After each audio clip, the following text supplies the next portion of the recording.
మన ఎమ్మెల్యే గారు నిన్న కూడా చెప్పినాడు, ఒక్కడెక్కడైనా భూమి తీసుకున్నట్టు కానీ ఒక్క రూపాయిన నాణ్యాన్ని తీసుకున్నట్టు కానీ చూపిస్తే దేనికైనా సిద్ధమవుతాడు. సిగ్గు లజ్జ లేకుండా అబద్ధాలు ఆడుతాను. తల్లి తండ్రి మీద నువ్వు కూడా చెప్తాను.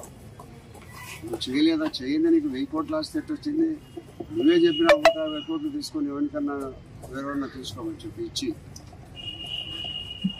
నోరు తెరిస్తే అబద్ధము, నోరు మాట్లాడితే అబద్ధము, ప్రతి మాటలో అబద్ధమే అతను చెప్పేది. ప్రతి ఒక్క అంతటి దుర్మార్గమైన ఎమ్మెల్యే మన పట్టాలనుకున్నారు.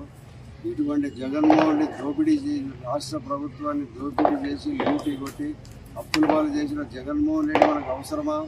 ఇటువంటి దుర్మార్గమైన రాష్ట్రంలో ప్రసాదానికి మనకు ఎమ్మెల్యే అవసరమని ప్రజలు ఆలోచించాల్సిన సమయం ఆసన్నమైంది. ఎన్నికలు మే 13వ తేదీన జరుగుతాయి. ఈ ప్రభుత్వం మళ్ళా ఒకసారి వస్తే మనకు పుట్టుగతులు ఉండవు, గ్రామాలు వదిలిపెట్టి పోవాలి, వేరే రాష్ట్రాలకు తెలంగాణకు జరుపుకోవాల్సినంత పరిస్థితి ఉండే పరిస్థితి.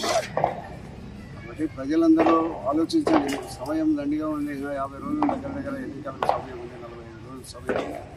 ఈ సమయంలో అంతా ఆలోచించి ఎవరికి ఓటు వేయాలా, ఎవరికి ఓటు వేస్తే మనకు రక్షణ ఉంటుంది, ధన మాన ప్రాణాలకు ఎటువంటి ఇబ్బంది ఉండదు అనే పరిస్థితుల్లో ఎవరికి